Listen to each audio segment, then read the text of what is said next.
the next argument that we have will be case number 30060, State of Ohio versus Charles Coleman. We'll do that one first since they both cases involve State versus Coleman. As you know, each of you will have 15 minutes to present your argument. The appellant, the State of Ohio in this case, will be entitled to up to 5 minutes for rebuttal.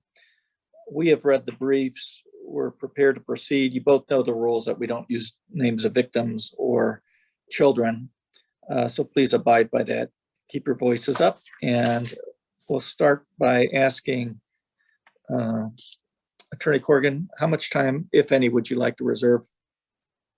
I'd like to reserve 3 minutes of my time for rebuttal this morning. All right, and I'll let you know as you get close. You may begin. Thank you, Your Honor. Good morning, and may it please the court. Again, I'm Jacqueline Corrigan on behalf of the State of Ohio, which in this case is the appellant. And the state is asking this court to reverse the decision of the visiting judge in Mr. Coleman's, what we shorthand can call the October 2019 case, in which he was charged with improper handling of a firearm in a motor vehicle.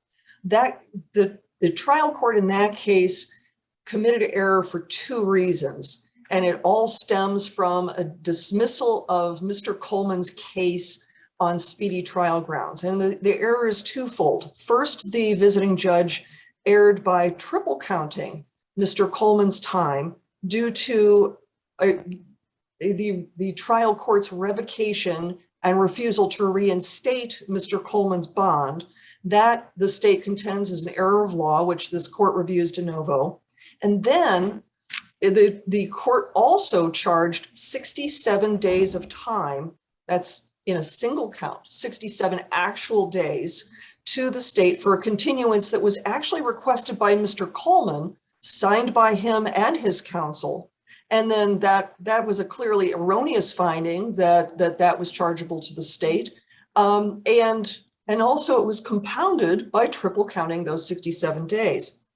So just to start off with the triple counting provision, under Ohio's statutes, which effect a person's speedy trial rights, in Ohio, we count every day that a person spends in jail on only that charge as 3 days. And of course, that goes against the person's total of 270 days, which the state has to bring them to trial. So it effectively foreshortens the speedy trial time to 90 actual days. But that time that person spends in jail is counted as 1 day for each day when the person is also being held on a second criminal matter, such as a probation holder, or as in Mr. Coleman's case, on a second actual criminal case.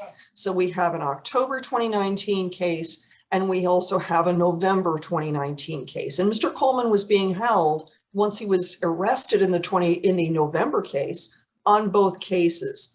Where the trial court erred was to say that because the trial court had denied Mr. Coleman bond, had revoked his bond and then refused to reinstate it in the October 2019 case, the case we're here for right now, that somehow triggered the triple counting provisions of Ohio's speedy trial statutes.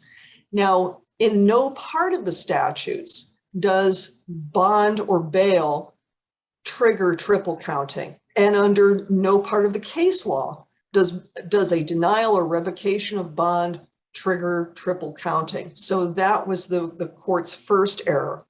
Now, where the court's rationale was that indeed the Ohio Constitution under Article 1, Section 9 does guarantee a person a right to a bond.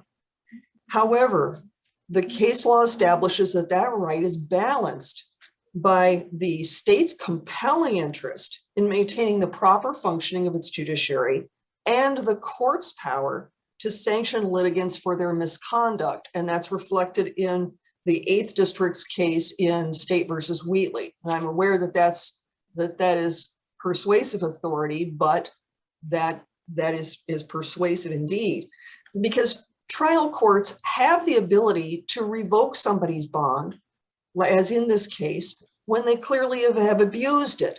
You know, Mr. Coleman was free on bond in a case for improperly handling firearms in a motor vehicle. The next month, after he was arrested in this case and was out on bond, he committed the offenses for which we have our next appeal, which was 4 counts of felonious assault with a firearm. So that was good ground for the trial court to revoke the bond and to refuse to reinstate it. But so the trial court did not violate Mr. Coleman's right to bond, but nor is any kind of revocation of bond trigger the triple counting provision in any way for this case. Because how this would ordinarily work is when a defendant has 2 cases and he posts bond in the first case, we'll call it case A, but he doesn't post it in case B. His time runs single counted, 1 for 1 in case A. It is triple counted, however, in case B, but this is the reverse.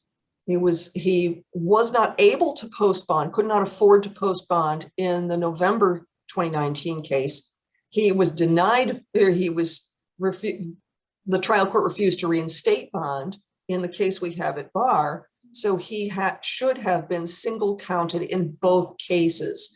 But again, the trial court, that's where it committed its first error, was in deciding that he should have been triple counted for all of that time once the trial court revoked his bond and refused to reinstate it.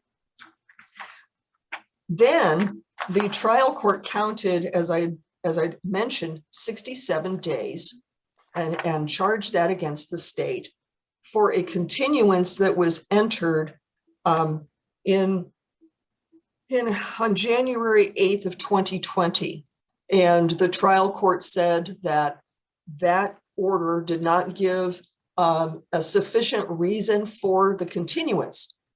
That's a factual error. That's actually clearly erroneous factually, because at the top of the order, it says that that Mr. Coleman had requested the continuance. And that was something that both Mr. Coleman and his counsel signed.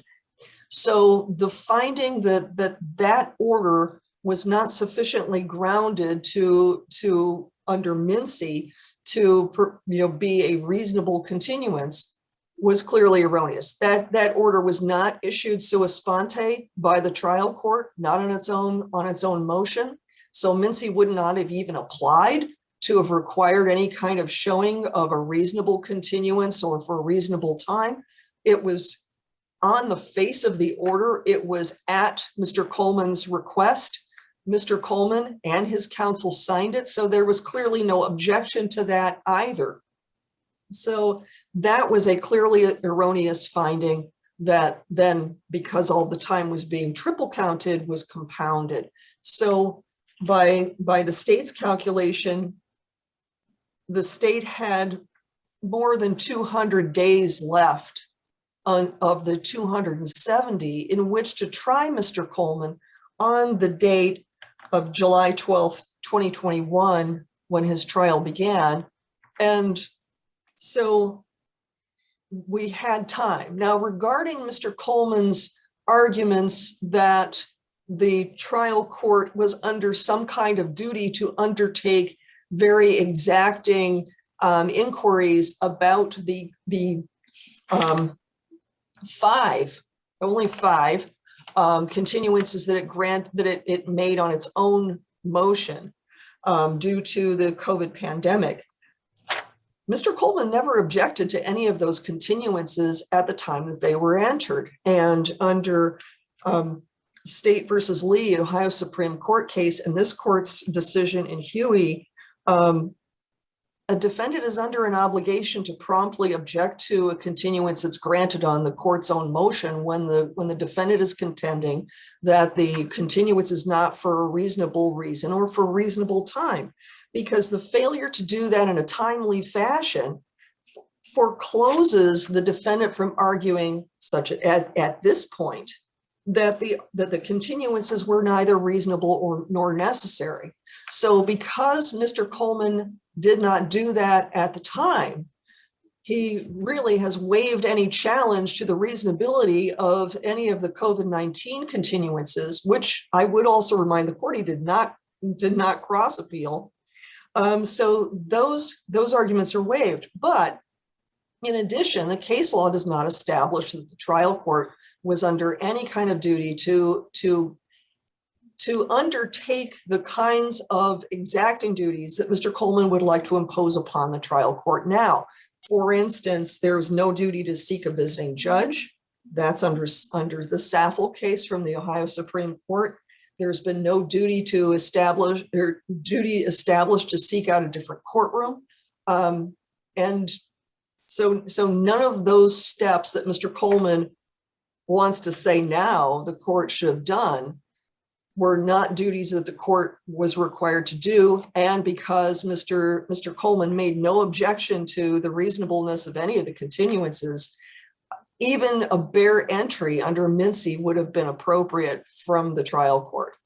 So it is the state's contention that A, the trial court erred in triple counting. B, the trial court erred in its tolling calculation. Namely, it ascribed or it counted against the state 67 days it ought not to have, but also see that Mr. Coleman has waived any kind of challenge to the reasonableness of any of the continuances that the trial court granted on its own motion.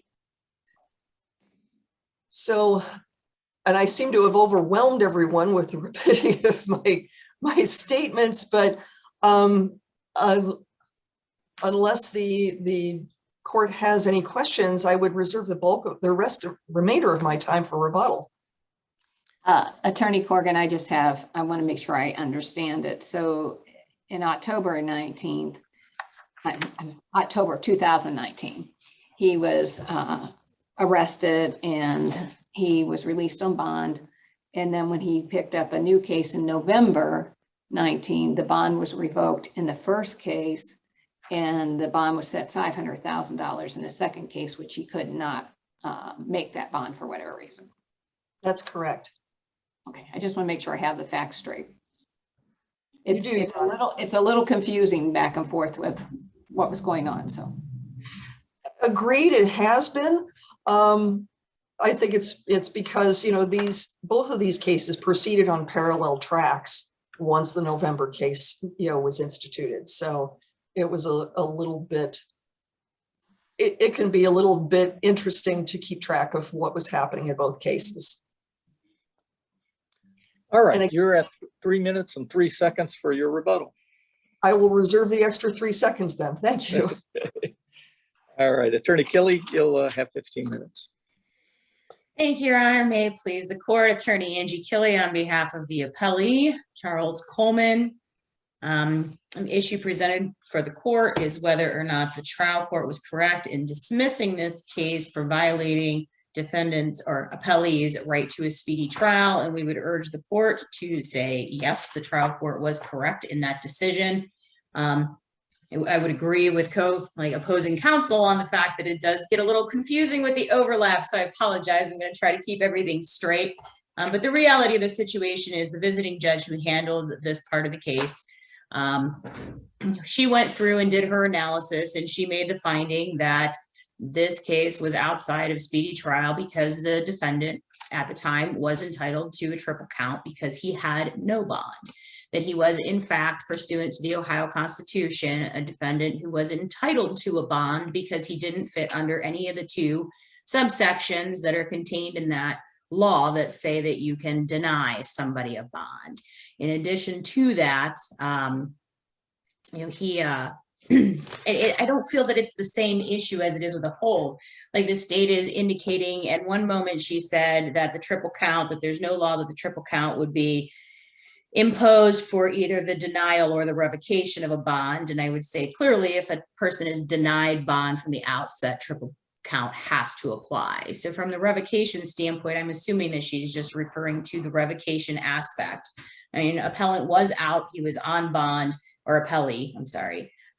He was charged with new offenses, at which time the court revoked his bond.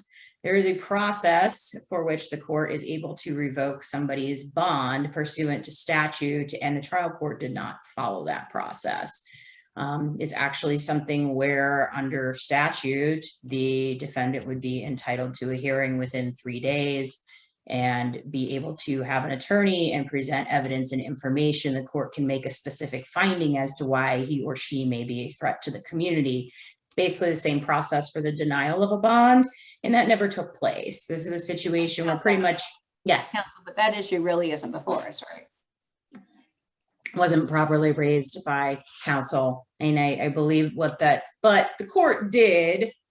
No, the issue of the hearing, not so much. And the trial court basically just focused on the fact that he was a person under Constitution that was entitled to bond, and he was not given one. And that's the reason for the triple count to have applied. Now, assuming that the triple count applied, there is no question that we were well outside of a 90-day time frame before this took place. And as it relates to the 67 days that the state is referring to, where it's clearly erroneous, I'm going to have to respectfully disagree. There was one point where the trial judge was very wrong. I believe there was a continuance from December to January, that there was documentation was very clearly from the defendant that she had counted, but the order that she's referring to from the January 8th, 2020 is a jury trial order that both the defendant and the attorney signed. That's not an order for a continuance. It's an order acknowledging the trial date has been scheduled. There's a difference procedurally, and that's how this particular court handles their documentation. Those days are part of what's being included in a calculation for speedy trial determination. So I would say that that is an inaccurate statement, that those days should be counted. Now, if the court were to feel that the 3-for-1 or the triple count provision does not, or triple count does not apply at all to appellee under these circumstances, then it is our position that the court violated his right to speedy trial anyway, because he was so far outside of the statutory time frame. And this really relates to both cases, which is where it gets complicated. In conducting the analysis, once he was being held on that other case, and the state is correct, did he post that bond? No, he did not. She said he wasn't able to. We don't know if he was able to or not, because there's no point in posting a bond when you absolutely cannot get out of jail. And there is no case law that requires somebody to post a bond knowing they can't get out of jail in order to change the way that their speedy trial is being calculated. So whether or not that's an issue, I don't know. And, she spoke about the right to bond versus the interest or the sanctions for somebody's conduct. And she said, accused of. And I guess I would just keep in mind that this is a different situation than somebody who is on probation or parole, who is already under the authority and the jurisdiction of the courts, because those individuals definitely have rules and sanctions. But we're talking about an individual who had nothing else pending, nothing else going on, and who is cloaked in the presumption of innocence. So this new charge doesn't indicate that he did anything wrong. It just means that he had an encounter with the police. And I think that factually, that's very distinctive. However, as I said, if the court does feel as though the trial judge was wrong in doing a triple count analysis in this case, we feel that his rights have still been violated. Recognize the state's position is that any other calculation has been waived. We would respectfully disagree on that. Speedy trial motions are designed to be filed on after the violation has taken place, on the cusp of trial. That is what was done in this case. It was actually argued on both cases the morning of the jury trial that ended up going forward. And I would say anything involving that was accurately preserved in the record. And when we go through, what we have here is a situation where we have journal entries and transcripts that aren't necessarily coinciding with each other. As a normal rule, what the position of the court would be is that the court speaks through his entries, and I would agree with that. However, when we have transcripts that are not reflecting what is being put in a journal entry, in that discretion, I would say that the transcripts are more telling of what actually took place. And the reality of the situation is that after we got into the fall of 2020, after the governor's order had been lifted and there was no longer a statewide toll to the speedy trial statute. We have over 8 months of continuances on the court's own motion when both parties were stating that they were prepared to go to trial, when they came before the court with no effort whatsoever to make that trial go forward. The first ones I find to be particularly appalling because the journal entry indicates that they were being continued for COVID purposes. However, if you review the transcripts from these phone conferences that were taking place, I believe it was in like September and I think it was October and November of 2020, the only thing the court talked about was there being renovations done in the courtroom, and that was the basis. In fact, the court said my renovations will be done by December 1st or November 30th and scheduled another trial date shortly thereafter for her sua sponte motion to continue. And then they came back in again and we went over, oh, the renovations are probably not going to be done by then. Well, they might be done. Well, COVID's still a problem and we're going to set it out like 5 more months. And what we kept seeing, like, well, one, I recognize there's no case law that says that the court has a duty to seek out a visiting judge. The court does have a duty to ensure the constitutional rights of a criminal defendant. And in this instance, it was our position that the court didn't do that. I mean, renovations in the courtroom certainly should not take priority over somebody's constitutional rights, especially when somebody's been sitting in the county jail through a pandemic for almost 2 years, asserting his right to have a trial. And during that time frame, we've got trials going forward in our county and across the state of Ohio. There is no request made to the administrative judge pursuant to the order to determine whether or not it was possible for that trial to go forward. There is no determination of whether or not there's another courtroom that would be appropriate to be used or could safely be used. And there is no discussions on the record about why this trial would be any riskier than any of the other ones. In fact, in all these journal entries, the court puts a blanket statement in there stating that speedy trial is not an issue, so she can continue to set it over. But I don't see how, the only reason speedy trial wasn't an issue is because the court kept continuing the case on its own motion for these supposedly COVID reasons that the transcript actually says are based off of renovations in a courtroom. By that rationale, I guess every defendant sitting in the Summit County Jail over the last 2 years could just be indefinitely continued because of the court saying COVID, COVID, COVID, and speedy trial never becomes an issue. The only reason it was, quote, not an issue to the court is by her own making. Yes. The renovations, is there anything in the record with the transcripts you referred to that spoke to whether the renovations were the plexiglass addition that was going on with courtrooms or something other than that? I don't recall how specific that it got, but my recollection is that it was for technology improvements. Okay, thank you. It wasn't, as far as I recall, everything, the plexiglass was all installed in early 2020, months before any of this took place. So not a safety issue. So that being the case, it's our position that one, the visiting judge was correct in her analysis to begin with, that this case should have been dismissed as a violation, that the defendant was entitled to a triple count under these particular circumstances. But if the court were to disagree with that rationale, we would say that under a 270-day count, that this is also well outside of what the speedy trial limitations are in the state of Ohio, and that you should affirm the decision of the trial judge on the dismissal of this case. Thank you. Judge Carr, any questions? No, thank you. And Judge Callahan, anything else? Not to Attorney Killy, no. All right, thank you, Attorney Killy. Let's see, you've got that 3 minutes and 3 seconds for rebuttal, then Attorney Corrigan. Thank you, Your Honor. Again, may it please the court. Just a few points.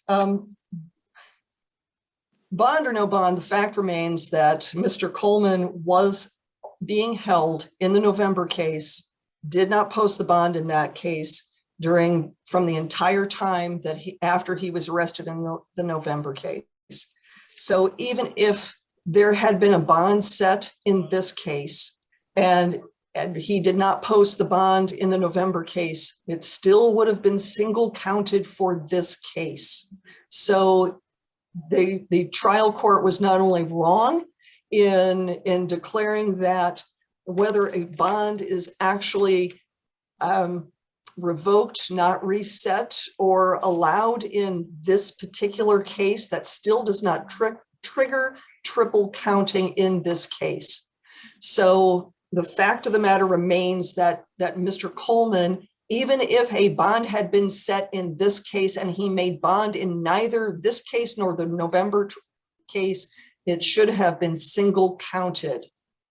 In addition, I would remind the court that there's nothing about bond other than in the statutes, other than if the person is being held in lieu of bond in the current case, and there are no other cases for which he's being held, then it's triple counted. That's the only mention. It does not, triple counting is not triggered on whether a bond is set or met.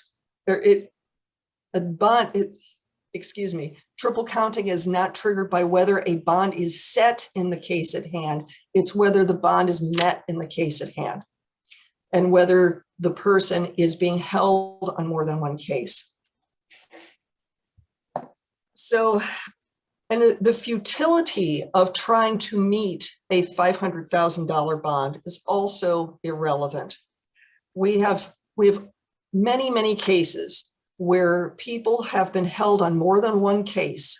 They meet bond in one case, they do not meet bond in the other case. So the person's ability to meet the bond in more than one case, or the futility of thinking that maybe they should try to meet a bond in a case, does not factor into these calculations. I would Well, also what's your remind- argument before you wrap up here on the discrepancy between the transcript and the entries for the sua sponte continuances, the technology versus the COVID? You're actually anticipating me, Your Honor. Okay. I was just about to get to it, so we're on the same wavelength. I will let you answer this, but that's it then. That's your time will be up, but go ahead. Okay. I would like to address that by saying that there really isn't a discrepancy. And unfortunately, the record that we have in this specific case does not talk about what the renovations were concerning. It does become clear in the transcript of the November case that the renovations involved installing plexiglass in the courtroom at hand. I would also remind the court that regardless of whether there was a discrepancy between the transcript of the telephone hearings or telephonic status conferences and the journal entries, that they really are immaterial in light of the fact that Mr. Coleman never objected to the continuances that were granted at the time. Instead, he chose to wait until literally an hour before the trial was set to begin and made a gotcha motion right before trial was to begin. That is not what the case law demands from the Ohio Supreme Court. So in essence, whatever objection he had to the reasonableness of the continuances that were granted, he should have raised them at the time. Otherwise, under Lee, they are waived. And I would remind this court too that those were never cross-appealed in this case. And with that, unless the court has further questions to extend my time, I would ask this court to reverse, remand for trial, and rely on the briefs. Thank you both for your arguments. Court will take the matter under advisement, issue a decision in due course. And the clerk of courts will mail a copy of the decision on the day it's released. The opinions are also posted on the Supreme Court of Ohio's website. And again, very interesting case, and you both did a nice job arguing it. So thank you for that.